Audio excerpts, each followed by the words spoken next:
Ako po si Miss Winnie at ito ang ating kwento.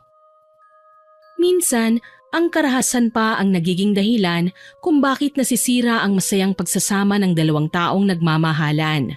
Dito kasi nasusukat kung gaano kahalaga sa isang tao ang kanyang minamahal.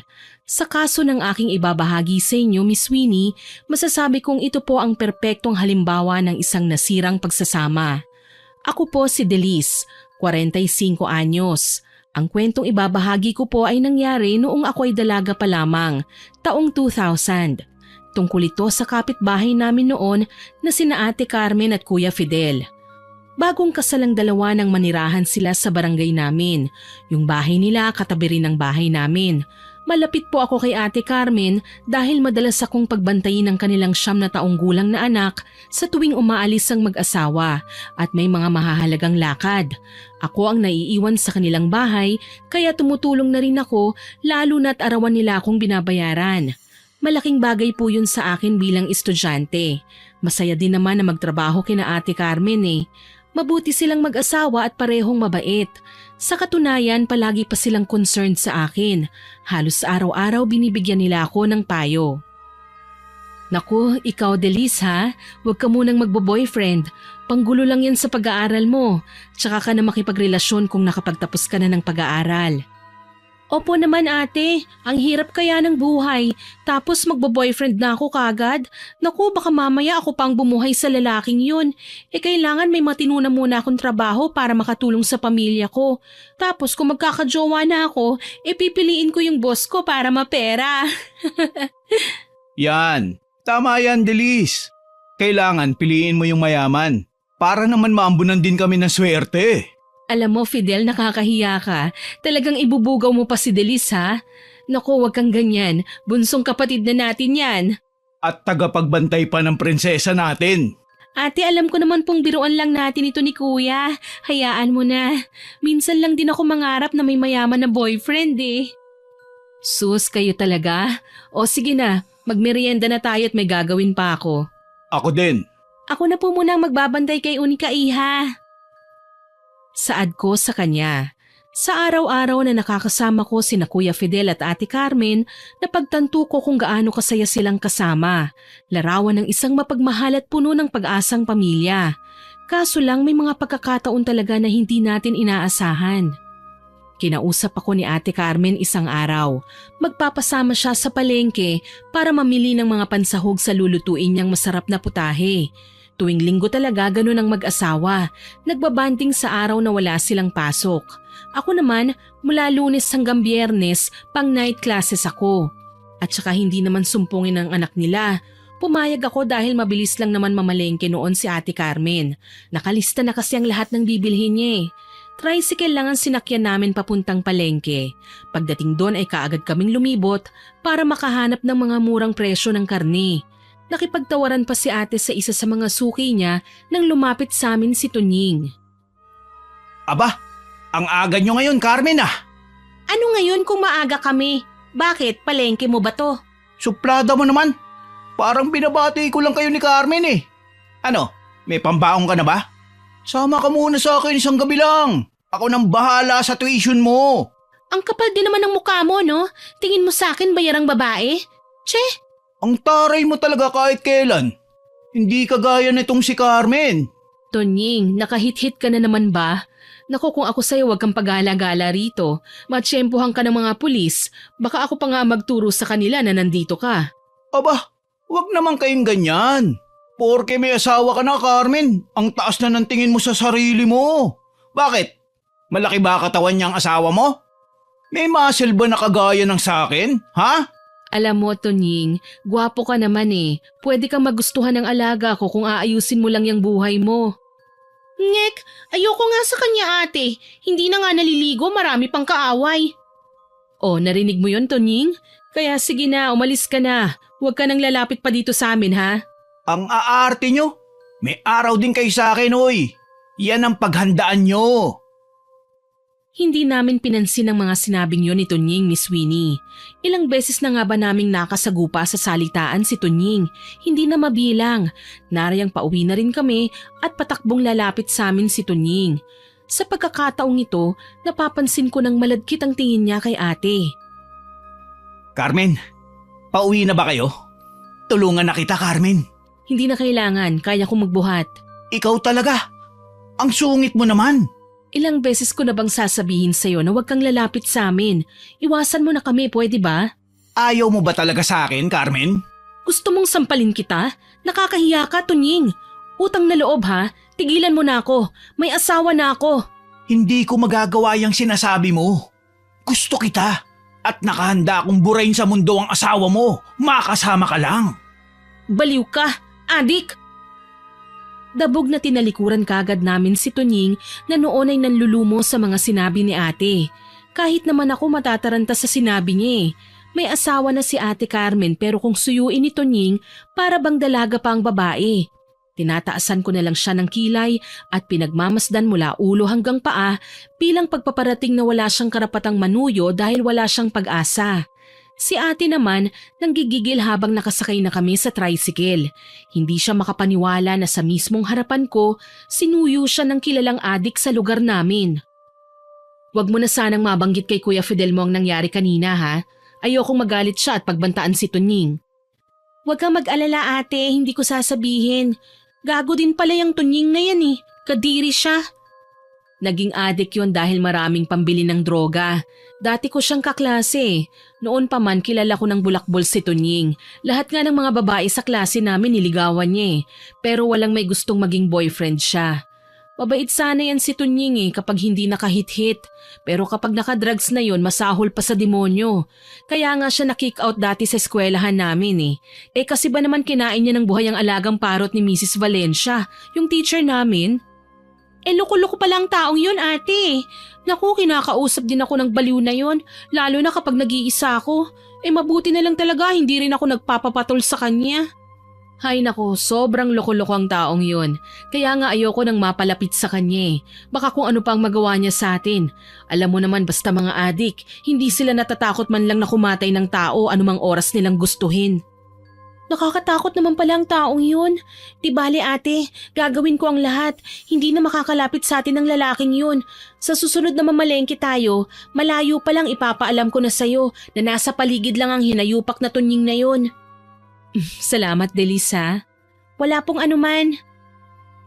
Kaano man naming kagustong iwasan si Tunying, tila ba inaabangan niya kami ng sadya sa palengke. Nakabuntot na siya sa simula hanggang sa matapos na kaming mamili. Tuloy inis na inis si ate at napapadalas na ang pangiinsulto niya kay Tunying. Noong una, akala ko tangang tambay lang siya sa kalsada na wala siyang binatbat sa amin. Akala ko siya ang taong pwedeng lait-laitin at pagsabihan ng masasakit na salita. Pareho kasi kami ni Ate Carmen eh. Hindi namin magawang tanggapin sa sistema namin na kakilala namin si Tunying. Kaso lang may mga tao pala na kahit gaano kababa sa tingin natin, hindi natin dapat na kinukutya. Dapat sana hindi ako nagpakampante. Dahil kasi sa mga banatan namin ng insulto kay Tunying, nagtanim na pala siya ng sama ng loob sa amin. At ang masama pa doon, ginamit niya ang pagiging adik para malamangan niya kami. Ang nakakapanlumo pa, nandamay siya ng mga kasama. Gabi yun nang magpaalam ako kina Ate Carmen at Kuya Fidel na uuwi na. Hindi naman kalayuan ang bahay namin, kaso lang nag-aalala sila sa akin. Ayaw nila akong pauwiin lalo na't nag-iisa na lang ako.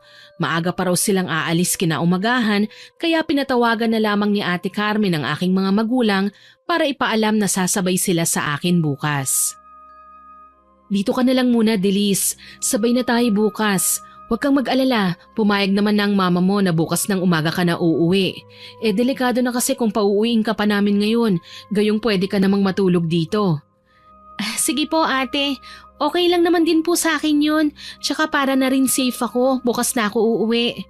Balita ko pa naman may naglipa ng manananggal sa bayan tuwing hating gabi. Kanina nga narinig kong pinag-uusapan ng mga tao sa palengke, yung tungkol dun sa taong natagpo ang patay at wala ng mga laman loob. Baka dinali na ng aswang. Ano? Naniniwala ka sa aswang? Naku, Delis, sa panahon ngayon, wala nang aswang. Ang sabihin mo, nagkalat na adik ang meron. Mga taong walang magawa sa buhay, kundi ang humithit at gumawa ng krimen. Kaya sa tindi ng kasalanan nila sa kapwa, Aakalain ng iba na aswang ang may gawa ng mga kababalaghan. Naku, basta ako kuya, naniniwala ako sa mga kagaya nila. Hindi sila dapat na binabaliwala. O siya, tama na yan. Ang mabuti pa maghapunan na tayo. Mabuti pa nga. Ako na po maghahanda ng mesa. Sige, Delis. Maraming salamat. Masaya kaming pinagsaluhan ng hapunan. Kahit papaano naging maayos naman ang lahat hanggang sa magpasya ng magpahinga ang mag-asawa. Sinabi ko na sa kanila na ako nang maghuhugas ng plato, kaya nagpasalamat silang dalawa. Si Ate Carmen na rin ang nagpatulog sa anak nila habang ako naman pumunta na sa aking kwarto pagkatapos kong linisin ang kusina. Halos 1 oras din akong sinigurong malinis ang iiwan ko. Ayos na ang lahat nang matutulog na lang ako nang makaramdam ako ng pananakit ng tiyan, kaya wala akong choice kundi ang magbanyo. Nasa labas ng bahay nila ang CR hiwalay sa kanilang tahanan. Doon ako pumunta at saglit na tinugunan ng tawag ng kalikasan. Tapos na ako at palabas na ako nang makarinig ng ingay mula sa bakuran. Ingay ng nagbubulungang kalalakihan. Sa tingin ko ay nasa 2 hanggang 3 katao. Kinabahan ako nang makaramdam ng hindi maganda. Pagsilip ko sa may pinto, nakita ko si Tunying at ang barkada niya. Tila bahay na hay. Si Tunying to ah. Anong ginagawa nila sa bakuran nila Ate Carmen? Diyos ko, may dala silang mga patalim. Kinakabahan akong sinundan ng 3 lalaki na animoy kabisadong mang-akyat ng bahay. Sa bintana pa talaga sila dumaan. Ako naman kumuha ng pamalo at kaagad na pumasok sa likod bahay kung saan ako dumaan kanina.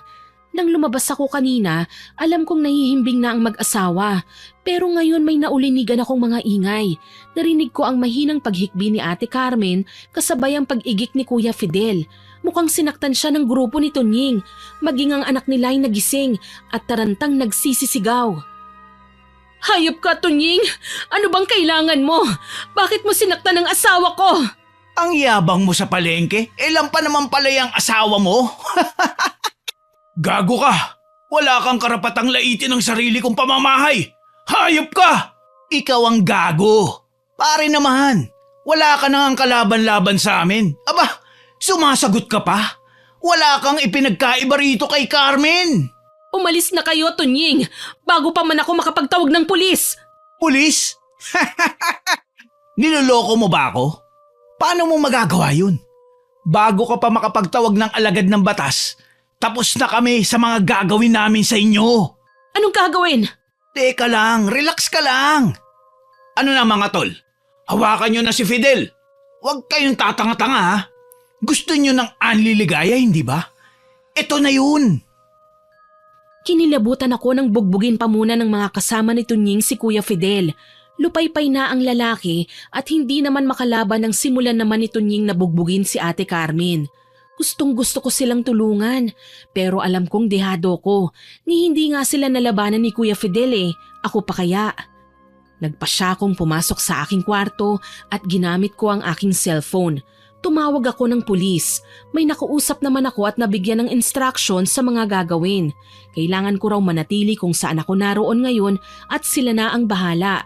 Wala akong magawa kundi ang maghintay sa kanila habang pinakikiramdaman ko ang mga tao sa kabilang kwarto. Dahil may butas naman sa dingding ng mag-asawa, lakas loob ko silang sinilip doon. Nakita kong nakagapos si Kuya Fidel, nangihina pero may malay pa naman. Maging ang anak nila ginapos din at binusalan ng bibig. Pareho silang 3 na may mga hawak na kutsilyo. Nagsisimula na sa pagpupumiglas si Ate Carmen na hawak naman ni Tunying. Ano ba? Bitiwan mo ako! Wala ka nang magagawa, Carmen. Kami muna ang masusunod ngayon. Mga hayop kayo! Anong gagawin niyo sa asawa ko? Manood ka na lang. Nang matauhan ka na kayong mayayabang, may paglalagyan sa mga kagaya ko.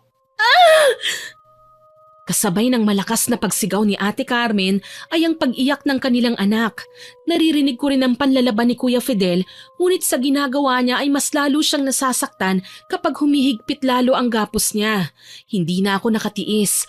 Tumalikod ako at umalis. Kung lalaban akong mag-isa, hindi ko sila kaya, Miss Winnie. Nag-iisa lang ako. 3 lalaking adik ang mga kasama ko. Kaya naman dali-dali akong nagtawag ng tulong sa mga kapitbahay. umaasa na maisasalba ang mga taong naging parte na ng buhay ko. Mabuti na lang nakakaintindi sila. Ilan sa mga tatay at kalalakihang sakop ng kanilang pamilya ay may dalang pamalo, sakali man na manlaban si Tunying. Walang ingay silang gumapang at nakiramdam sa bahay nila Ate Carmen. Ang isa naman sa mga asawa ng mga kalalakihan na tumulong sa akin ang umalis at nagtawag ng mga tanod. Tinawagan nila ulit ang pulis na kinausap ko kanina. Sa totoo lang naiinis kami sa tagal ng pagdating ng tulong nila. Sana walang nangyaring masama sa kanila. Halos hindi na maganda o gaga ang pagdarasal ko. Umaasa na sana masupil na ng mga tao si Tunying dahil hindi naman pwedeng basta na lang siyang papasok sa hindi niya bahay at mananakit ng mga tao. Ilang sandali pa, dumating na ang kapulisan kasama nila chairman at ng mga tanod. Isa sa mga matatapang na alagad ng batas ang patiyad na gumapang papasok hanggang sa mapagtagumpayan niyang maipatumba ang dalawa sa kasama ni Tunying. Gago! Sino nagpapasok sa'yo dito? Hinayupak na pulis! Sumuko ka na, Tunying! Nandito na sa labas ang mga alagad ng batas! Hayop ka, Dilis! Pakialamera! Bakit akala mo ba may magagawa ang pagbabayanihan mo? Nagtagumpay na ako sa masamang bala ko! Saglit siyang yumuko na animo may hinahablot. Maya-maya pa, napasinghap kaming nasa labas nang makitang si Ate Carmen pala ang kanyang hinablot. Tigmak sa luha ang mga mata, walang saplot at hindi malaman kung saang bahagi ng katawan niya ang tatakpan. Sobra akong naawa sa kanyang naging kapalaran. Labis na kahihiyan ang kanyang sinapit. Kaya naman kumilos na ang mga pulis. Kaagad nilang idinaan sa dahas si Tunying kahit kanina hindi magawang labanan ng nauna ng nakapasok na pulis dahil naabutan raw nitong tinututukan na ng kutsilyo si Ate Carmen. Parang awa mo na. Bitiwan mo na ako. Hindi pa tapos talaga ang plano ko para sa'yo eh. Puwisit kasi ang si Dilis na kasama niyo sa bahay. Nagtawag pa ng tanod at pulis. Kaya yan, mas lalo kang malulunod sa kahihiyan. Hindi totoo yan. Nagtawag lang ako ng pulis dahil may nakapasok na kriminal sa bahay niyo. At ikaw yon, kasama mga barkada mong adik. Hindi na nag-aksaya ng panahon ng mga pulis. Kaagad nilang ginawa ng paraan para masukol si Tunying na kalaunan na pagtagumpayan din naman nila. Pinosasa ng lalaki pagkatapos bugbugin ng mga alagad ng batas dahil sa panlalaban. Ako naman, dinaluhan kagad si Ate Carmen na noon ay muli na namang humahagulgol. Kaagad kong kinuha ang kumot at binalot sa kahubdan niya. Ilan naman sa mga tanod, tinanggal sa pagkakagapos ang mag-ama tsaka inalalayan. Hindi maawat sa pag-iyak ang kanilang anak dahil sa trauma. Ate, pasensya na po. Natagalan ang pagdating ng tulong na tinawag ko para sa inyo. Ate, sorry. Wala kang kasalanan, Delis. Kasalanan nito ng hayop na Tunying na yon. Kaso, pinagsamantalahan niya ako, Delis. Pinaboy niya ako. Mga hayop sila. Papatayin ko sila. Kumalma lang po kayo. Sasampahan po natin sila ng kaso. Titiyakin nating hindi sila makakalabas. Walang sino man sa kanila ang dapat na lumapastangan sa pagkababae ko. Pero pinagsamantalahan nila ako sa mismong harapan ng asawa ko. Ate, tahan na. Tapangan mo ang loob mo.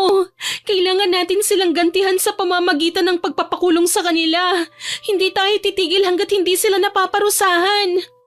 Sinira nila ang buhay ko. Mga hayop sila! Niyakap ko na lang si ate dahil sa labis na kalungkutan.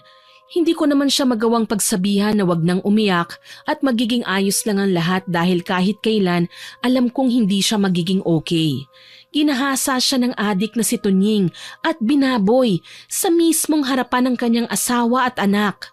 Pagkatapos, binanatan pa ni Tunying si Kuya Fidel ng pagsuntok nang matapos na siya sa ginawa niya sa asawa ng lalaki. Sa dami ng natamong bugbog, nawala ng malay si Kuya. Ipinagpapasalamat ko na lang nang magising si Kuya at kinamusta niya si Ate Carmen kung okay lang ba ang babae. Nagyakapan silang dalawa, kaya naiyak na lang ako para sa kanila. Isang malaking dagok itong humagupit sa mag-anak at hindi ko alam kung paano nila ito malalagpasan. Fidel, patawad. Wala akong nagawa para ipagtanggol ang sarili ko. Wala akong nagawa nang gahasain niya ako. Hayop siya. Mamatay na sana si Tunying. Shh! Huwag ka nang umiyak. Gagawin natin ang lahat. Makaganti lang sa mga hayop na yun. Gagawin natin ang lahat. Mapanagot lang ang mga may sala. Akala ko pandidirihan mo na ako. Nalalayuan dahil sa nangyari sa akin. Asawa kita, Carmen. Paano ko magagawang layuan ka at pandirihan? Nangyari naman ang mga bagay na ito nang tayo ay magkasama. May pagkukulang din ako.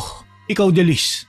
Mabuti at nakapagtago ka. Pagkatapos ko pong maghugas ng pinagkainan at linisin ang kusina, nagbanyo po ako. Palabas na po ako nang mapansin ko si Tunying na papasok sa bakuran niyo. Sa tingin ko nakahit-hit na naman, kaya nagmadali na ako sa paghahanap ng kahit na anong pwede ko sanang ipampokpok sa kanila. Sorry po kuya, natakot ako nang makita ko kung gaano sila kalalaki. Kaya imbis na sumunod, pinili ko na lang na magtawag ng tulong. Tama naman ang ginawa mo. Kapag sumugod ka at mag-isa lang tapos babae pa, mapapahama ka lang. Salamat at hindi mo kami pinabayaan. Hindi ko naman magagawa yun, kuya. Pamilya ko na po kayo. Kahit anong mangyari, gagawa ako ng paraan para makatulong lang sa inyo. Salamat ha, Delis. Hindi ko akalaing malalim ang pagmamalasakit mo sa amin at hindi mo kami iiwan. Kung ibang tao lang yun, malamang tumakbo na sa takot at hindi na bumalik. Ate, hindi na kayo iba sa akin. Kayo ni Kuya Fidel at tutulong ako sa abot ng aking makakaya. Mabulok lang sa bilangguan si Tunying at mga kaibigan niya.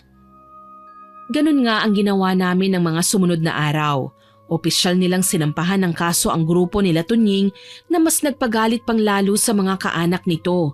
May posisyon sa pamahalaan ang isa sa mga tiyuhin ni Tunying at gusto sana nilang bayaran para manahimik na lang. Pero naging matigas ang mag-asawa. Galit na galit din si Tunying nang makita kaming tatlo na magkakasamang sinilip sila sa selda. Aba! Ang lalakas ng loob niyong ipakulong ako, no? Bakit? Sa tingin niyo ba, magtatagal ako sa lugar na ito? May pera ang pamilya ko. Kaya nilang bayaran ang mga kakilala naming pulis dito. Walang iya ka, Tunying. Baboy ka. Sisiguraduhin kong magdurusa ka dito sa bilangguan. Hindi ako papayag na makalabas ka pa. Tingnan na lang natin, Carmen. Ako ang magiging bangungot ng buhay mo. Huwag kang magsalita ng tapos, Tunying.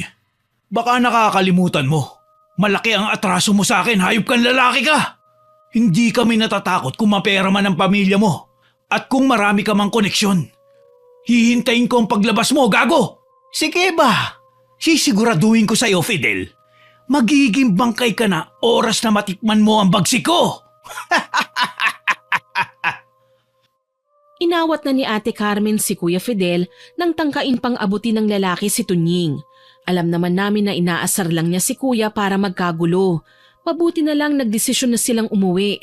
Ako naman, umuwi na sa bahay namin para maipaalam kina nanay at tatay ang nangyari. Usap-usapan sa buong bayan ang sinapit ni Ate Carmen. At ang nakakalungkot lang, hindi lahat ng tao ay nakikisimpatya sa kanya. Ilan sa mga kamag-anak ni Tunying ay dati nang galit kay ate. Manliligaw niya kasi dati si Tunying, ngunit kahit ilang beses pang manuyo ang lalaki sa kanya, hindi niya kailanman sinagot ang binata. Dati na daw talagang walang matinong kinabukasan ng lalaki, tapos naging malaro sa mga babae. Ayun nga lang, kapag nalalamang adik siya, nilalayuan na kagad siya. Kaso lang hindi lahat ng tao naging masama ang tingin kay Tunying. Rinig ko ngang wika ng ibang kakilala ng lalaki na karma raw si Ate Carmen dahil nagpapaasa sa mga manliligaw niya. Hindi raw marunong magbigay ng chance, mapagmataas at mapili sa mga manliligaw. Si Kuya Fidel raw ang huling nanuyo na sinagot kagad ni Ate Carmen. Wala pang isang buwan mula nang dumalaw-dalaw sa bahay nila. Nanatili lang akong tahimik sa kabila nang marinig ko yon. Kapag may mga nagtatanong, ewan palagi ang sagot ko. Ayoko na kasing dagdagan pa ang mga paghihirap ng mag-asawa. Isang araw, muli akong dumalaw sa bahay nila. Nagulat ako nang maabutan kong nag-aaway sina Ate Carmen at Kuya Fidel. Ate, Kuya, ano pong nangyayari? Umiiyak ang anak niyo sa sala dahil nag-aaway daw kayo. Ewan ko riyan kay Carmen. Masyadong madrama eh. Makalabas na nga lang muna. Nakakasakal na talaga sa loob ng bahay na to. Kuya Fidel! Hayaan mo siya, Delis. Hindi niya kasi ko naiintindihan eh. Palibasa, hindi naman siya ang pinag-uusapan. Hindi naman siya ang nalalagay sa kahihiyan. Ano bang kahihiyan, ate? Ang mga tsismosa sa labas. Sila ang may kasalanan kung bakit ako nagkakaganito. Ayoko nang pinag-uusapan ako, Delis. Pero ang mga plastic na babaeng kapitbahay natin sa labas, wala nang ibang ginawa kundi ang pag-usapan ako. Baka naman po naaawa lang sila sa'yo, ate. Alam nila na hindi biro ang pinagdaanan mo. Alam nila na hindi madaling makalimot. Yun na nga eh. Hindi naman mga katagang naaawa ang naririnig ko sa kanila. Madalas nila akong pagtawanan at sabihin kinakarma na raw ako dahil sa pamimili ko noon ng mga manliligaw. Karapatan mo namang mamili, ate ah. Bakit hindi ba pwede? Dahil lang sa ayaw nila? Eh mga baliw pala sila eh.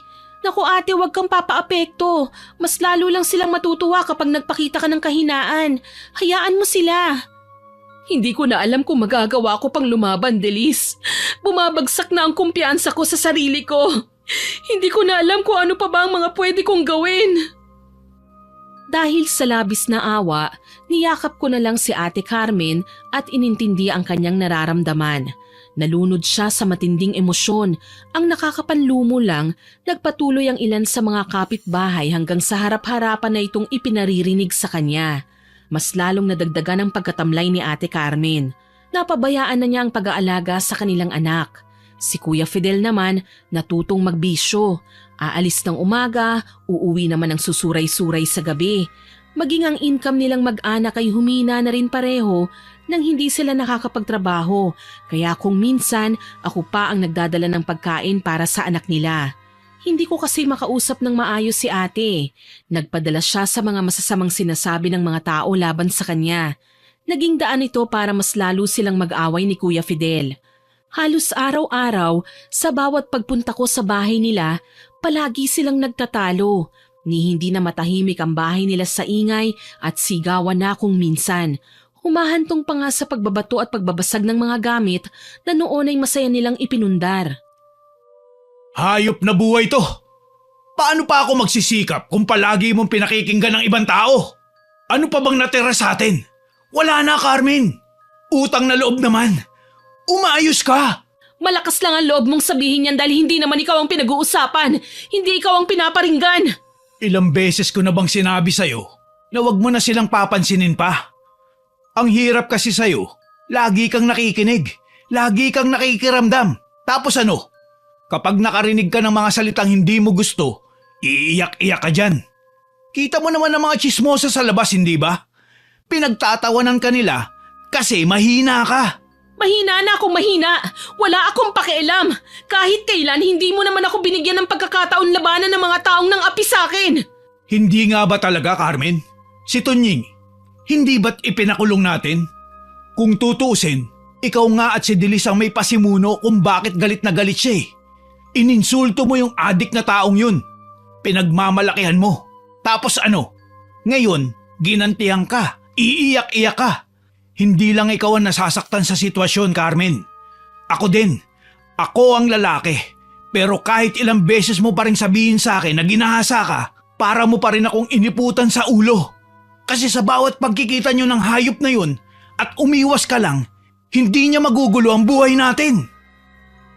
Nang mga sandaling yun, hindi ko na alam kung anong sasabihin ko. Para kasing sa pagkakaintindi ko sa sinasabi ni Kuya Fidel, sinisisi niya si Ate Carmen sa nangyari rito. Muli, nagsilbi akong taga-alo ni ate kapag natatapos na ang away nila ni Kuya Fidel. Tuluyan na ngang lumamig ang pagsasama nila, ni hindi na nakitaan pa ng interes na ibalik ang dating init ng pagmamahalan nila. Maging ang kaisa-isa nilang anak na pabayaan na. Madalas nasa kapitbahay, nakikikain o di kaya ay nangihingi ng kahit konting barya para pambili ng makakain. Hindi ito kinaya ng konsensya ko, kaya pinakiusapan ko na si Ate Carmen. Ate, naaawa na po ako sa anak niyo eh. Palaboy-laboy na lang po siya sa kalye. Uuwi na lang dito kapag inaantok na o pagod na sa kalalaro. Ate naman, nag-away lang kayo ni kuya pero hindi ibig sabihin nun mawawala ng pagmamahalan niyo sa isa't isa. Sana naman mag-usap na kayo. Kawawa naman yung bata eh. Pati si kuya hindi na pinapansin ng anak niya. Dinadaan-daanan na lang. Hindi ko alam, Delis. Hindi ko pa kayang kumilos o alagaan ang anak namin. Gusto ko nang mawala. Ate, nasasabi mo pa talaga yan? Diyos ko naman. Alam mo, kulang po kayo sa dasal eh. Pasensya na ha, pero yan lang kasing napapansin ko simula nung mangyari sa inyo ang hindi maganda eh. Para saan pa ang pagdarasal ko? Hindi rin naman ako nagawang ilayo ng Panginoon sa kapahamakan. Hinayaan niya akong malunod sa mapait na kapalaran. Ate, wag mo pong sabihin yan. Hindi mo dapat isisi sa Diyos ang sinapit mo. Lahat ng nangyari ngayon pagsubok yan na kailangan mong lagpasan. Patikim ng Panginoon kung kaya mo bang maging matatag sa kabila ng lahat ng pagsubok na makakaharap mo. Grabe namang pagsubok ito, Delis. Parang gusto ng Panginoon magdusa ako. Oo, tao lang ako. Pero natatakot akong magkasala. Siguro minsan masama ang tabas ng bibig ko. Pero lahat ng yun, nangyari lang dahil hindi ako perpekto. At hindi ako kailangang bagsakan ng sisi sa lahat ng nangyari. Huwag ka nang umiyak, ate. Sige, ganito na lang. Habang hindi ka pa okay, isasama ko na lang munang anak niyo ni kuya sa bahay namin. Ako na munang bahala sa kanya. Tutal sabik din naman sa bata si na tatay eh. Tsaka marami na rin kayong naitulong sa amin. Ano ba naman ito bilang ganti? Maraming salamat, Delis. Napakabuti mo. Tangulang ang isinagot ko kay ate.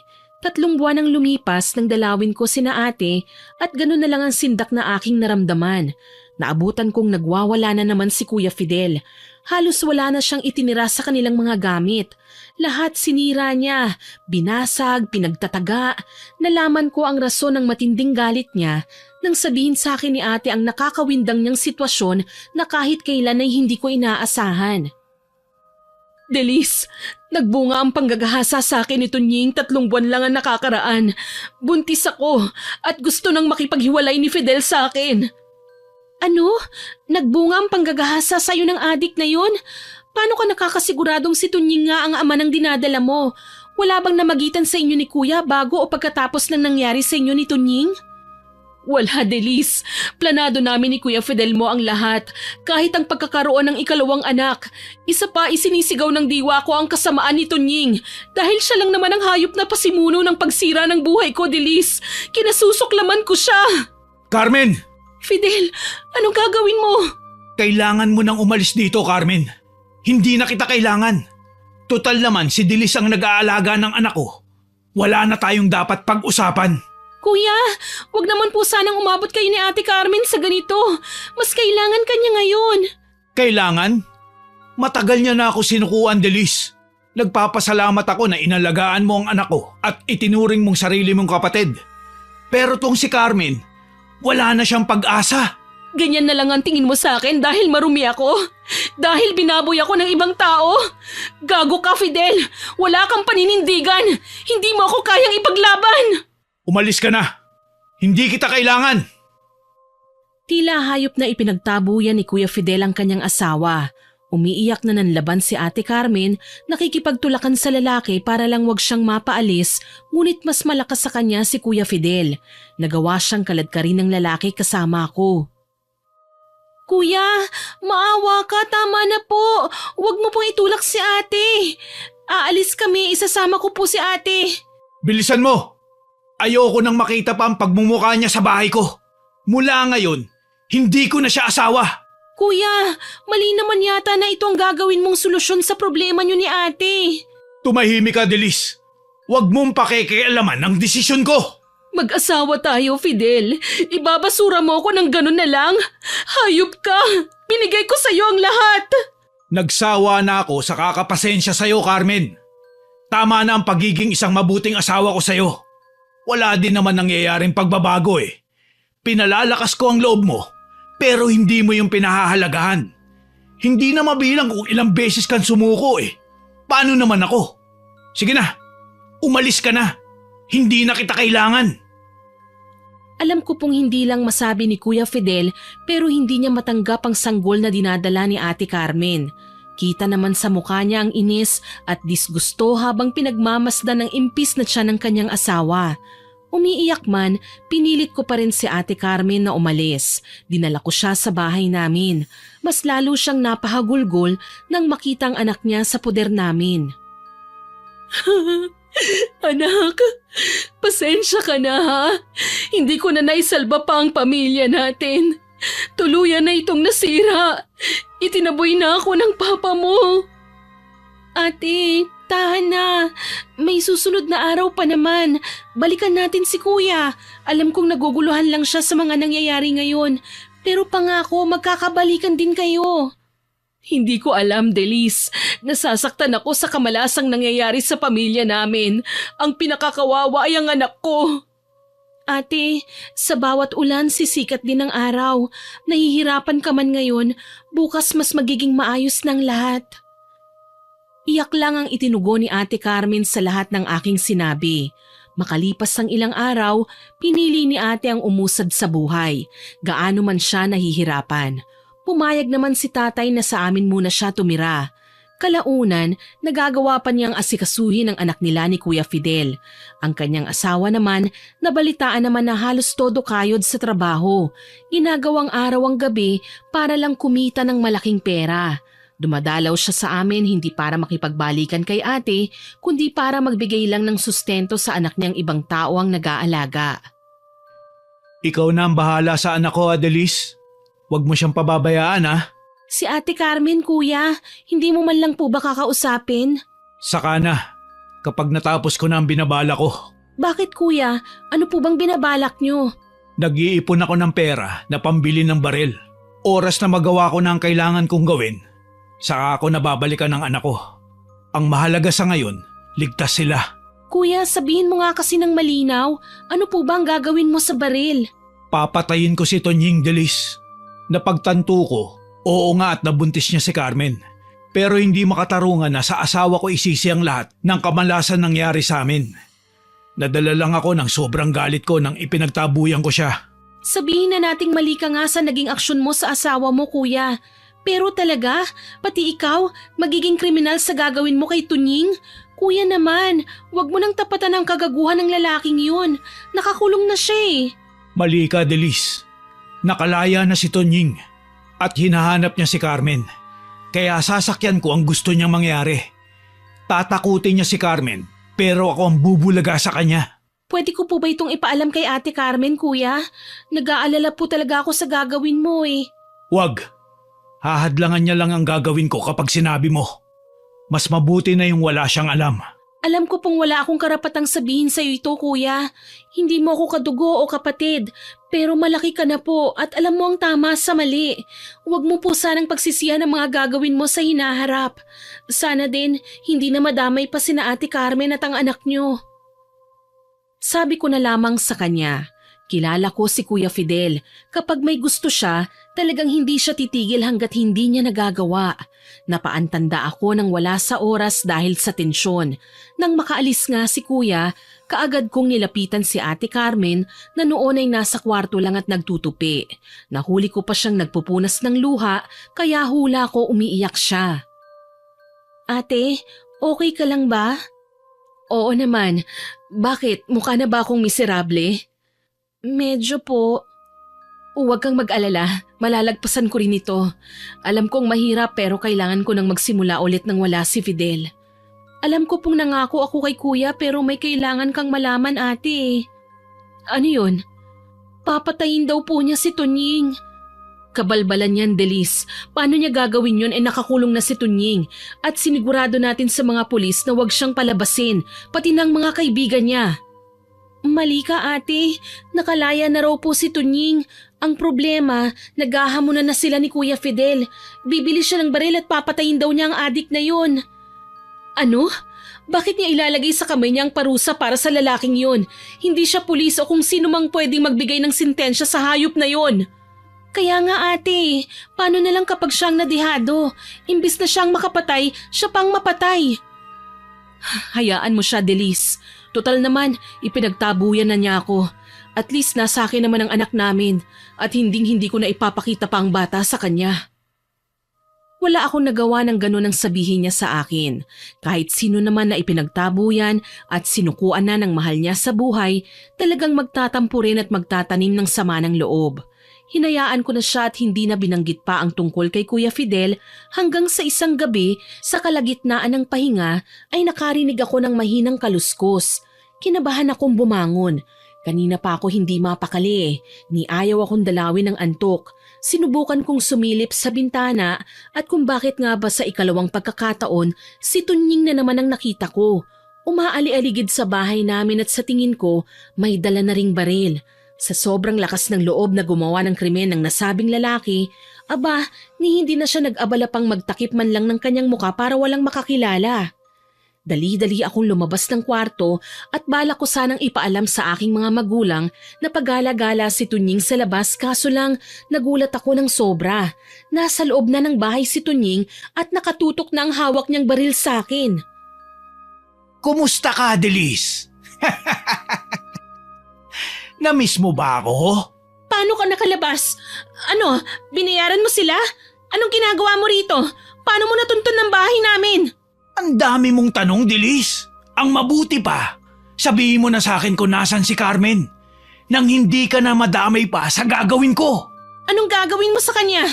Tigilan mo na si Ate Tunying. Wala naman siyang ginagawang masama sa iyo eh. Huwag mo na kasing pagtakpan pa ang babaeng yun.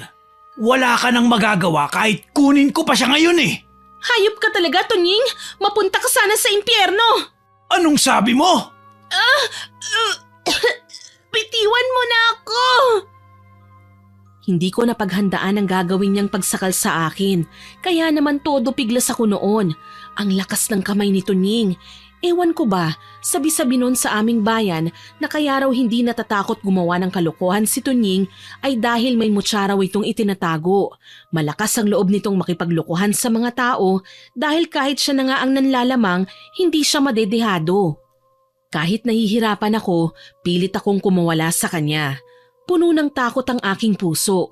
Umaasang may darating para tumulong sa akin. Ilang sandali lang, napaigik si Tunying nang may pumukpok sa kanyang ulo. 6 mabigat na pirasong kahoy ang tumama sa kanyang batok, sanhi ng saglit niyang pagkabitaw sa akin. Pati ang hawak niyang baril nahulog sa sahig. Hindi niya ito madampot kagad dahil muli na naman siyang hinampas sa likod.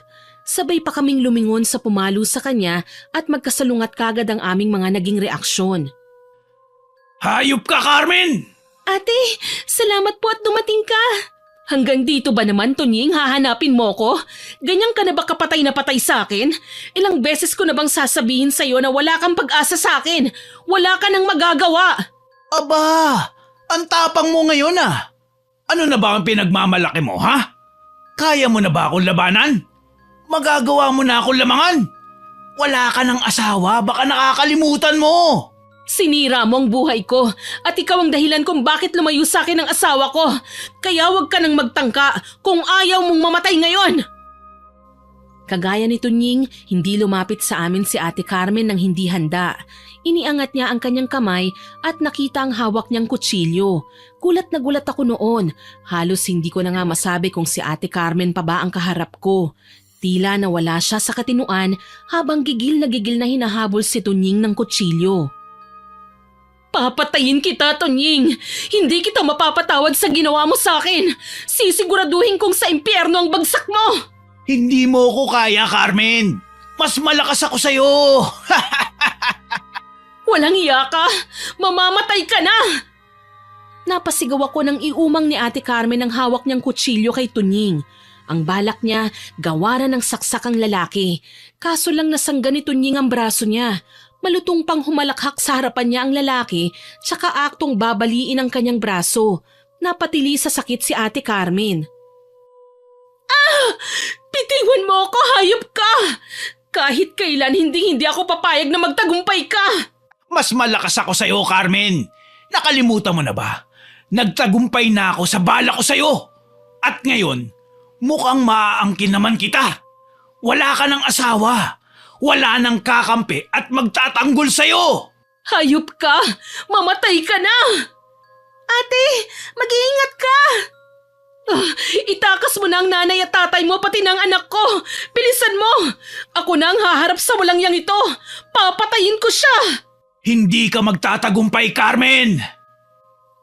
Muling humalakhak si Tunying at dinampot ang tumilapon niyang baril sa sahig. Mabilis niya itong tinutok sa babae. Ipuputok pa nga sana ng lalaki ang baril, kaso lang hindi ito pumutok. Mura ng mura si Tunying at halos hindi na magkanda o gaga sa kaaayos ng kanyang baril. Nang sinubukan niya itong iputok sa ere, ayun, naglabasan naman ng bala. Nakangisi siyang hinarap ni Ate Carmen. Putya! May isa maligno kaya atang babae ka!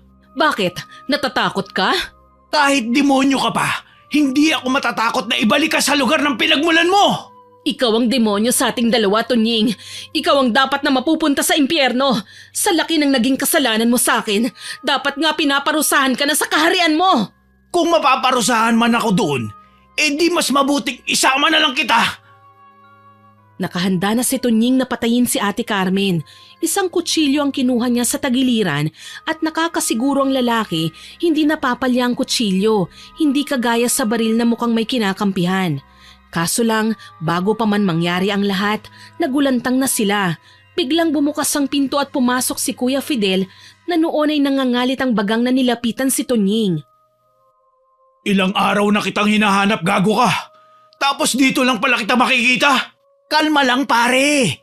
Gusto lang kitang unahan sa asawa mo! Aba, sa ilang buwan niyo kong ipinakulong, hindi na ako nakatikim pa ng babae! Anong tingin mo sa asawa ko para sa lahat? Diyan ka nagkakamali, Tunying. Ako na ang huhukom sa'yo. Sa impyerno ka na babagsak! Di subukan natin! Dahil sa likas na kay Tunying ang pagiging tuso, mabilis niyang dinaganan si Kuya Fidel at pinagsusuntok. Nakuha ko naman ang pagkakataong yon para tumakas. Hinila ko naman si Ate Carmen na natutulala habang nakikitang nakikipaglaban ng kanyang asawa sa demonyo na sumira ng kanyang buhay. Sinubukan ko pang tunguhin ang kwarto nila nanay at tatay para kunin sana sila at nang sabay na kaming lumabas. Ngunit sinabi ni ate na nakalabas na raw ang mga magulang ko kasama ang anak niya. Ibig sabihin, nakakutob na rin si ate ng mga sandaling yun. Nangangatog na lumabas kami at nakipagyakapan sa mga magulang ko na noon ay nagtatawag na ng tulong. Sa katunayan, sila pa ang tumawag kay Kuya Fidel na nataong pauwi pa lang mula sa kung saan. Napasigaw kami nang makarinig ng sunod-sunod na putok ng baril. Kailangan kong puntahan si Fidel. Tutulungan ko ang asawa ko. Hindi pwedeng wala man lang akong gawin. Ate, wag, delikado. Baka kung mapano ka sa loob. Anong malay natin kung nakaabang lang si Tunying sa kung saang sulok ng bahay at basta ka nalang gawa ng masama. Hayaan mo na ako, Delis. Hindi ko pwedeng pabayaan si Fidel. Baka kung anong mangyari sa kanya. Teka ate, sasama po ako sa inyo. Nagtatakbo kaming dalawa papunta sa loob ng bahay. Nagulat kami sa katahimikang bumungad sa amin. Wala na ang sigawan nila Tunying at Kuya Fidel, ni wala ng kalampagan at kahit na anong ingay na palatandaang may nagsusuntukan pa at nagkakagulo sa loob ng bahay. Dumiretso kami sa sala kung saan namin iniwan ang dalawa at doon natunghayan namin ang nakahandusay na si Kuya Fidel, duguan at naghihingalo. May mapait na ngiti sa kanyang labi nang makita niya kami. Fidel! Carmen! May tama ka! Dadalhin kita sa ospital! Halika na! Tulong! Tulungan niyo naman kami! Huwag na, Carmen. Sa dami ng nagawa kong kasalanan sa'yo, hindi ko alam kung pati ako, mapapatawad ko pa ang sarili ko. Napagsalitaan pa kita ng hindi maganda. Huwag mo munang isipin yun. Kailangan mong mabuhay. Nandito lang kami ng anak mo. Ano ka ba? Mag-iingat ka. Natamaan ko si Tunying pero hindi ko siya napuruhan. Nakataka siya. Iganti niyo na lang ako. Huwag kayong papayag na matakasan niya ang lahat ng kasalanan niya. Kaya nga kailangan mong mabuhay. Kalimutan na natin ang nagdaang pagtatalo. Hindi ako nagtanim ng sama ng loob sa'yo. Huwag na, mahal. Gusto ko na ding magpahinga. Maging masaya kayo ng anak natin. Napaiyak ako nang makitang hinigit lang ni Kuya Fidel ang kanyang paghinga. Kalaunan, lumaylay din ang leeg ng lalaki. Dito na impit na humagulgol si Ate Carmen. Dahan-dahan akong lumapit sa kanya habang unti-unti namang nagsipasukan ng mga taong kanina ay nakikiusyoso na pero wala man lang ginawa para tumulong. Nakakainis man, ni walang nagtangkang humabol sa hayop na si Tunying. Hinayaan nilang makatakas ang lalaki. Namatay si Kuya Fidel sa braso ng kanyang pinakamamahal na asawa. Gayunpaman, walang kasing sakit ang nadarama ni ate. Alam ko yun dahil sa tagal na naming magkasama, kilala ko na ang ugali niya. Alam ko kapag galit si ate, kapag nalulungkot o may malalim na iniisip. At sa ngayon, alam kong nasasaktan siya. Sobra na ang ginawa ng Tunying na yan sa pamilya ko. Magbabayad siya sa lahat ng ginawa niya. Isinusumpa ko! Ate, tama na po. Balang araw, magkikita kami ng hayop na yon. Siya naman ang pagdudusahin ko. Pagkatapos ng mga nangyari, nagdesisyon sina tatay at nanay na magtungo kami sa bayan ng aking lola. Pinili naming manirahan doon para makalayo sa gulo. Kahit kasi napatay na ni Tunying si Kuya Fidel, kami pa rin ang hinahanapan ng pamilya ni Tunying dahil nawawala raw ang lalaki. Siguro natakot ang gago at noon ay napagtanto ang kanyang ginawa. Sinama namin si Ate Carmen at ang kanyang anak dahil wala na rin naman silang mapupuntahan. Sa paglipas ng mga buwan, unti-unting lumalaki ang tiyan ni Ate Carmen at napapansin ko ding sa halip na matuwa, sumasama na ang tingin niya sa maumbok niyang tiyan. Buwisit ang batang ito, malas lang sa buhay namin, hindi siya kailangang mabuhay. Ate, walang kinalaman ng bata sa sinapit mo, huwag mo naman po siyang sisihin. Huwag mo akong pakialaman, anak ito ng demonyo, kaya gagawin ko ang lahat, matanggal lang to sa katawan ko. Ate naman, pag-uusapan na naman ba natin ito? Please lang, hayaan mo naman na maipanganak mo ng maayos ang bata. Alam ko pong ayaw mo sa kanya, pero oras na mailuwal niyo ang sanggol, hayaan niyo, ako na ang kikilalanin niyang ina.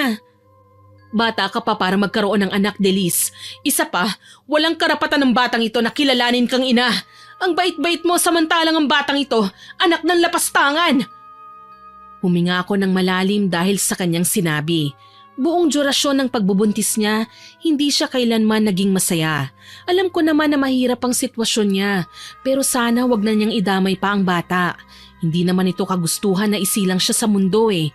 Lahat ng pinagdaanan ni Ate Carmen, parte lang ng pagsubok niya.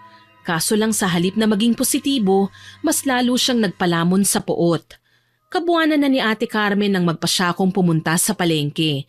Mabilisan lang ang pamimili ko, mga mahalagang gamit oras na mga anak na si ate. Ayaw niya kasing magpa-ospital at ang gusto niya ay sa bahay lang mga anak. Para daw kung sakaling hindi na niya kayanin at gustuhin ng mamatay ay magagawa daw niya kagad. Pinabantayan ko siya kay nanay kaya alam kong walang masamang mangyayari sa kanya. Yun nga lang, sa hindi inaasahang lugar at pagkakataon, nagkita kami ni Tunying. Delis? Anong ginagawa mo rito? Ikaw?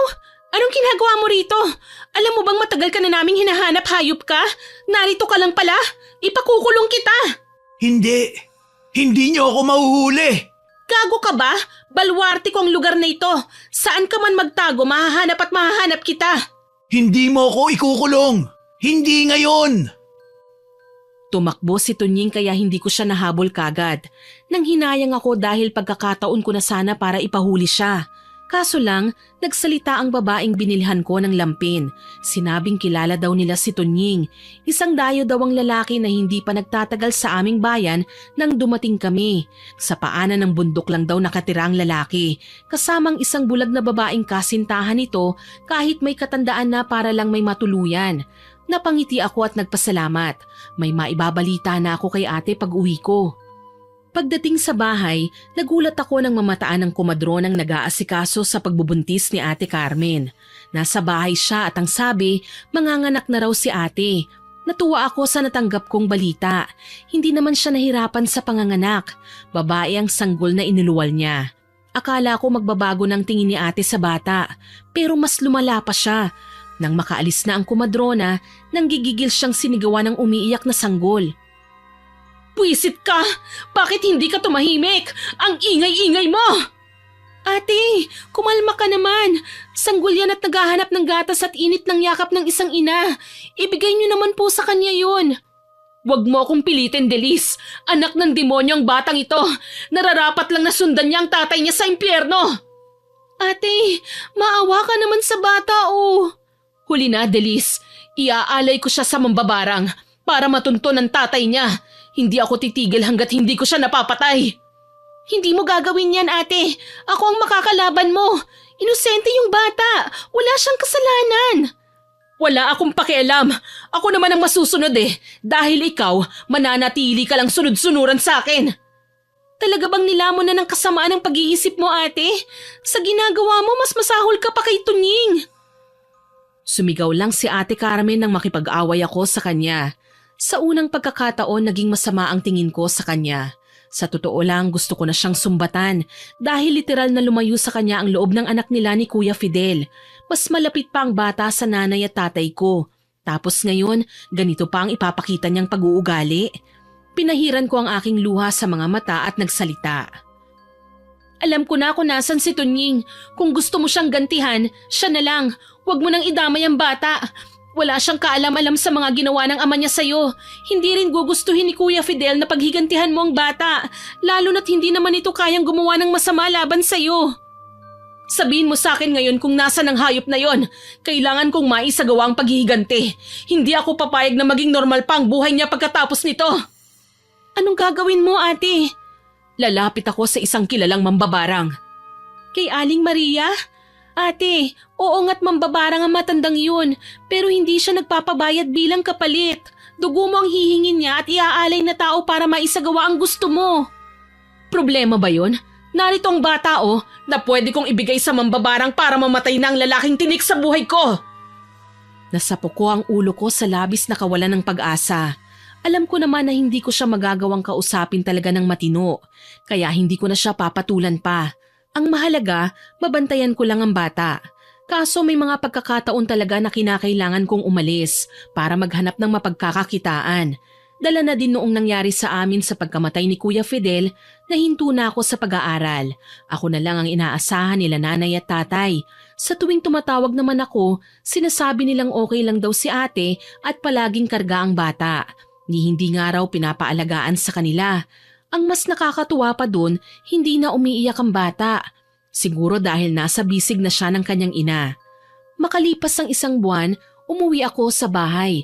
Nabalitaan kong nagkasakit si Tunying kaya sinubukan ko siyang puntahan sa tinutuluyan niya kahit alam kong magugulat siya. Pero ako ang literal na nagulat sa naging itsura niya. Nakaratay sa kama si Tunying, Miss Winnie. Nilalangaw ang kanyang buong katawan. Kung tutuusin, halos nakadikit na nga sa balat niya ang pino at maliliit na langaw na makikita mo lang sa kalabaw. Sinisip-sip ng mga ito ang dugo niya at ang mas nakakasulasok pa, nangangamoy patay na siya kahit buhay na buhay pa. Anong nangyari sa'yo, Tunying? Hindi ko alam, Delis. Siguro, sinisingil na ako ng karma sa aking ginawa. Ginahasa ako si Carmen. Pinatay ko ang asawa niya. Sinira ko ang magandang samahan na dapat sana ay isang masayang pamilya. Ngayon ka pa talaga nagsisisi ha, Tunying? Alam mo bang nagbunga ang ginawa mo kay ate? At kahit nakapanganak na siya ngayon, gusto niyang patayin ng bata. Ano? May anak kami ni Carmen? Oo, kaso lang ilang beses na niyang binalak patayin ng anak niyo. Pero bakit? Wala namang kasalanan ng bata sa ginawa ko sa kanya. Nagtaka ka pa, halos isumpa ka nga niya dahil sa ginawa mo. Bakit ba kasi napakagago ko? Nang dahil sa ginawa ko sa kanya, pati bata na walang kamuwang-muwang nasasaktan.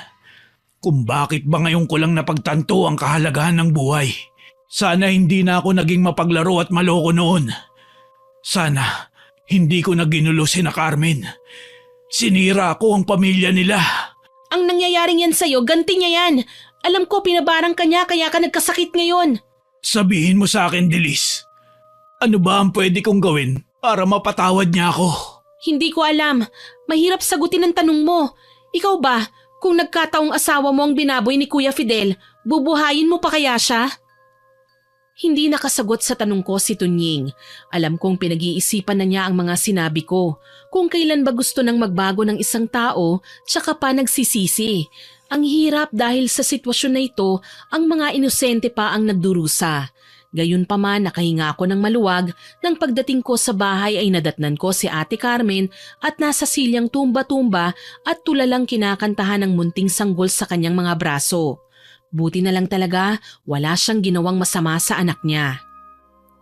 Kumusta ka na, ate? Heto, walang kasing saya. Lumapit ka ba kay Aling Maria?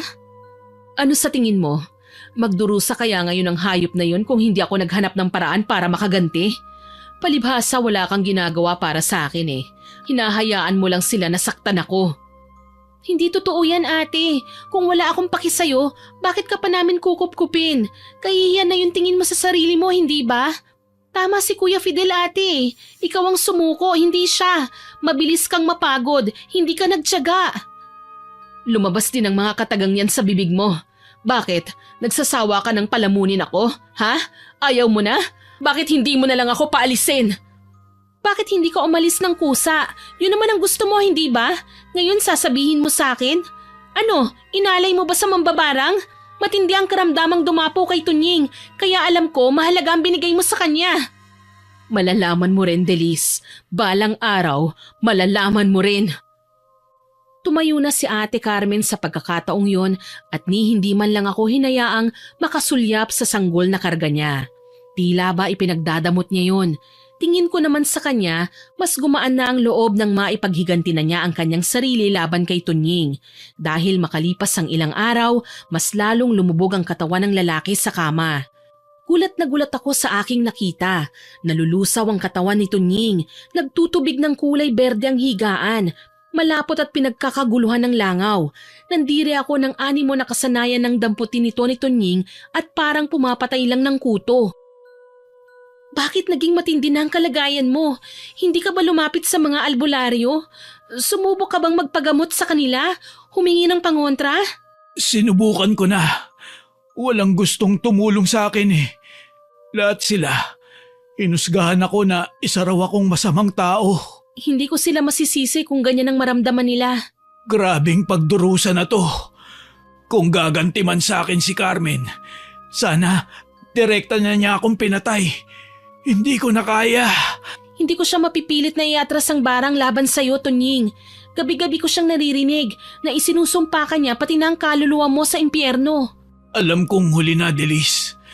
Pero sana, ihingi mo ko ng tawad kay Carmen. Na sana, maging masaya siya sa kung ano ang meron siya ngayon. Maikli lang ang buhay. Iyon ang napagtanto ko. Sana, huwag niyang ubusin ang sandali sa puot at paghihiganti. Lagi namang nasa huli ang pagsisisi eh. At hindi mo mararamdaman ang pagsisisi kung hindi ka pa naghihirap ngayon. Pero susubukan kong ipaabot sa kanyang mensahe mo, Tunying. Alam kong masama ka. Nalulong sa masamang bisyo at nakalimutan mong maging makatao.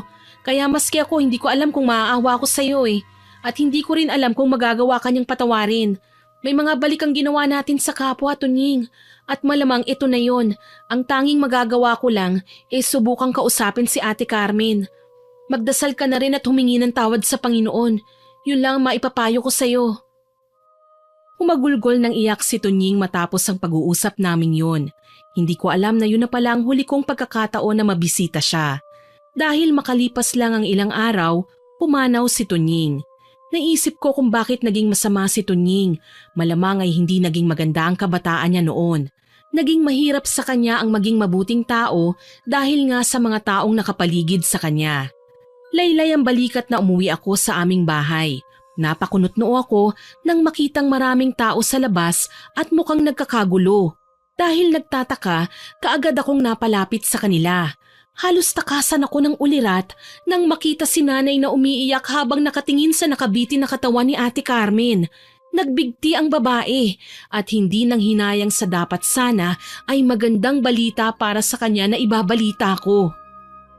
Diyos ko, anong nangyari? Ate Carmen, bakit mo ginawa ito? Paano na ang mga anak mo? Ate! Bulungan ang maririnig sa paligid.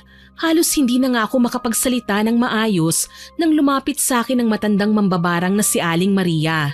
Nakangisi siya habang pinagmamasdan ng nakabiti na katawan ng babae. Matapang na babae. Hindi natatakot sa kamatayan. Ginawa niya ang sinabi ko sa kanya. Ano? Bakit niyo po sinabi sa kanya yon, Aling Maria? Matagal nang nalulunod sa depresyon si ate. Tapos inutusan niyo pang magbigti. Natural gagawin niyang sinasabi niyo. Kung hindi marunong lumaban sa kalupitan ng mundo ang isang tao, mainam na kung mamamatay na siya. Kesa naman sa malunod sa hirap at magdusa. Wala silang mapagtataguan sa mundo dahil lahat ng nasa sulok nito ay puno ng pagsubok. Hindi niyo ho siya dapat na sinali sa kalokohan niyo, Aling Maria. Matanda na kayo eh.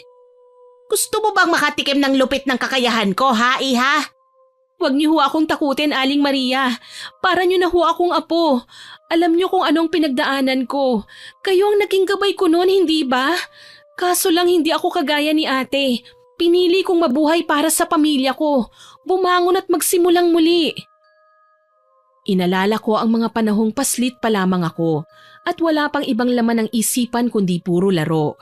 Noong iiwan ako nila tatay sa bahay ng tiyuhin kong walang ibang ginawa kundi ang alagaan ako, nasa kalaunan nahaluan ng mali siya, nalagyan ng pagnanasa. Ang dating tagu-taguan naming nalagyan ng premyong humahantong sa kama. Gustong-gusto kong magsumbong noon pero hindi ko alam kung kanino. Marami akong gustong gawin, gumante, ipahiya ang tiyo ko at lahat ng kasamaan na ginawa niya sa akin. Nanggigigil akong isigaw yun sa mundo. Pero naisip ko, tama ba ang gumante? Ang sabi ko na lang hindi natutulog ang Diyos. Nakikita niya ang lahat ng ginagawa natin. Naririnig ang bawat salitang ating sinasabi. Nararamdaman ang pusong nasasaktan at nagdadalamhati. Pero ang bawat pagkakamali, may nakatakdang kapalit. Hindi nag-iisa si ate sa kanyang pinagdaanan. Lingid sa kanyang kaalaman, mas masahol pa nga ang karanasan ko sa kamay ng mapang-abusong lalaki. Pinagsamantalahan ang kainusentehan ko at ang musmus kong pag-iisip. Tigmak na sa luha ang aking mga mata nang matapos kong alalahanin ang aking nakaraan. Nagulat ako kasi inalo ako ni Aling Maria, ang magaan niyang kamay na humahaplos sa aking ulo. Si Ate Carmen, kailangan kong tulungan si na tatay na ibaba siya. Hayaan mo na ang ibang tao, iha. Wala naman silang ibang alam kundi ang mang-usyoso, manghusga. Hindi nila alam ang bigat ng bawat pagsubok, ang lalim ng dulot ng sakit na pinagdaanan ng mga kagaya natin. Ikaw, ako, si Carmen. Tingin nila tayo na ang masasama, tayo na ang kinatatakutan. Pero hindi nila alam na ang mga kagaya nating puno ng katapangan ang siyang maraming tinatagong pilat ng nakaraan. Magpakatatag ka, iha. Iba't ibang klase ng paglaban naman ang pwede nating gawin. Sa kaso ni Carmen, pinili na niyang tapusin ang kanyang paghihirap. Pero kawawa naman ang mga anak niya. Teka, ang sanggol! Iniwan ko si Aling Maria sa labas ng bahay at dali-dali akong nagpunta sa kwarto ni ate. Nasa kama ang sanggol pero nagtataka ako nang hindi na gumagalaw. Nanginginig kong nilapitan ng kama at tinunghaya ng bata. Nanlaki ang aking mga mata. Pinaglipat-lipat ko ang aking tingin sa bangkay ni ate at sa sanggol. Anong ibig sabihin ito? Nasaan ang bata? Huli ka na, Delis. Inialay na niya sa akin ang anak nila ni Tonying. Marahil sabay-sabay nang bumabiyahe ang kanilang mga kaluluwa ngayon sa dulo ng mga alapaap. Tinanggap niyo ang sanggol, Aling Maria? Ha? Hindi, pero siya na ang gumawa. Inialay niya ang sanggol sa aking poon. Diyos ko, bakit ate? Bakit? Malungkot at naiiyak kong pinagmasdan ng lampin kung saan ang nakabalot ay hindi naman talaga sanggol kundi kasukat niya lang na katawan ng saging na nagbago din kaagad ng anyo pagkatanggal ng pinagsabitan ng katawan ni Ate Carmen sa banda kung saan siya nagbigti. Hindi na kinaya ni Carmen ang kalungkutan. Sa sobrang galit niya kahit ang sanggol at sarili niya ay inialay niya para magtagumpay siyang mapadapuan ng karamdaman si Tonying. Kawawa naman po ang bata. Ang panganay niya maaga ring naulila. Wala na tayong magagawa kundi tanggapin na lang ang mga nangyari, iha. Alam mong isa akong mambabarang, pero kahit kailan, hindi ako magsisisi sa ginagawad kong kaparusahan. Binabarang ko lang ang mga taong walang konsensya kagaya ng tiyo mo. Naalala ko ang naging karamdaman ni Tiyo nang magdalaga na ako. Kagayang-kagaya yon sa nangyari din kay Tunying. Buhay pa lang pero nalulusaw na. Parang nagiging nana. Nakakadiri, mabaho at nilalangaw. Tandan-tanda ko pa nung humingi ng tawad sa akin si Tiyo, naghihingalo na siya. Dala ng matinding galit, hindi ko siya pinatawad. Nagtanim ako ng sama ng loob sa kanya. Pero ngayon, napakaraming bagay ang napagtanto ko. Una, ang maging mapagkumbaba. Ikalawa, ang magpatawad. Mahirap sabihin ngunit kailangang subukan. Ikatlo, ang pagtanggap. Lahat ng iyon taglay ko na ngayon. Pumapatak ang luhang bumulong ako sa hangin. Alam kong may katagalan na pero Tiyo, pinapatawad na kita. Sumalangit nawa ang iyong kaluluwa kasama nila Tunying, Ate Carmen at Kuya Fidel. Maging ang bagong silang na sanggol. Tama yan, Iha. Yan ang magpapalaya sa'yo. Ang tanggapin mo ang mga nangyari at itago ang alaala ng nakaraan, kapulutan ng aral at magsilbing gabay hindi para sa'yo, kundi para sa mga taong kagaya mo. Salamat po, Aling Maria. Masama man ang naging dating ng pagkamatay ni ate para sa akin. Alam ko namang desisyon niya yon at wala na tayong magagawa pa ron. Ipagdasal na lang natin sila. Tanging nasabi ko na lamang sa kanya. Bago ko makalimutan, si Aling Maria din ang tumulong sa akin noon na makapaghiganti kay Tiyo. Binarang niya ang taong naging tinik sa buhay ko. Dahil sa kanya nakausad ako. Nakalimutan ang mga masalimuot na kahapon. Isa po akong biktima ng karahasan, panggagahasa, Miss Winnie. Pero lumalaban at sa mga taong nakaranas ng kagaya ng sa akin, hindi pa huli ang lahat. May oras pa para lumaban, itama ang mali at bumangon sa pagkakalugmok ng sakit na naranasan. Sa ngayon dalaga pa rin po ako, hindi na ako nag-asawa at naging nanay na lamang ako ng anak ni Ate Carmen. Hanggang dito na lamang po, more power po sa inyong channel at God bless. Sana po ay nagustuhan niyo ang aking ibinahaging kwento. Pero bago ko po tapusin ito, hindi po ito makukumpleto nang walang shoutout sa mga masusugid nating listeners. Shoutout po kina Miss Mean Villegas at sa Villegas at Gebora family from Laguna, kay Miss Pinky Hepertor, Ma'am Corazon Arañas, Miss Nancy Makasakit na nag-comment sa ganti ng naghihinagpis na kapatid upload. Ang sabi po niya, ni isa daw po ay wala siyang pinapalampas na kwento natin at kasama niya ang mama niya sa pakikinig. Salamat po ma'am. Kay Ellen Joy Rianzares at sa mami niya na si Mami Lena Padulina from Cosmo Medical sa Malvar, Batangas, kay Jeneline Jacobe, kay Cherry Bell from Norway, kay Lian Dalian, Miss Angelina Ignacio from California, kay Sir Ronnie Cortero from Camarines Sur, kay Miss Melody Soriano, Emma Abalante, Gliceria Gonzales, Grace Adel, Glyza Gamboa from Gapan City, Nueva Ecija, kay Miss Joy from Looc Romblon na lagi pong nag-heart sa upload natin, kay Miss Cel Ordañez, Miss Charito Conejos, Ma'am Rosemary Sabandeja from Cebu City, kay Ace from Baliwag, Bulacan, Miss Nympha Estares from CDO, Miss Lisa Fancubila at kina Kendra at Kurt from Valenzuela City, Sir Ramil Fariolin from Cavite, Ma'am Jane Rose Bison at sa Bison at Caceres family, sa mga OFW natin kagaya po ni Bingaton na nakikinig lagi sa atin, kay Lori Ann Vitalicio na new fan daw po ng ating channel, kay MK Huang, kay Ephraim Chan at Logan Chan, kay Ma'am Sonia S., Ma'am Lourdes Sanchez from Italy, kay Ma'am Edna Apelo na hindi raw po mabubuo ang araw niya nang hindi nakikinig sa atin. Salamat po ma'am. At sa mga regular listeners natin na sina Ma'am Milrose Demate, Miss Rosalina Bogayon, Ma'am Lydia Lopez, kay Vampire o I Love Traveled, kay Ma'am Basanta Mila, Eneria Family at Len TV, Ma'am Vicky Yabot at kay Sir Jaime Constantino. Salamat po sa inyong lahat na nag-comment at nakinig. Abangan niyo po sana ang mga susunod ko pang upload. Muli, ako po si Miss Winnie na nagpapasalamat sa inyong pakikinig.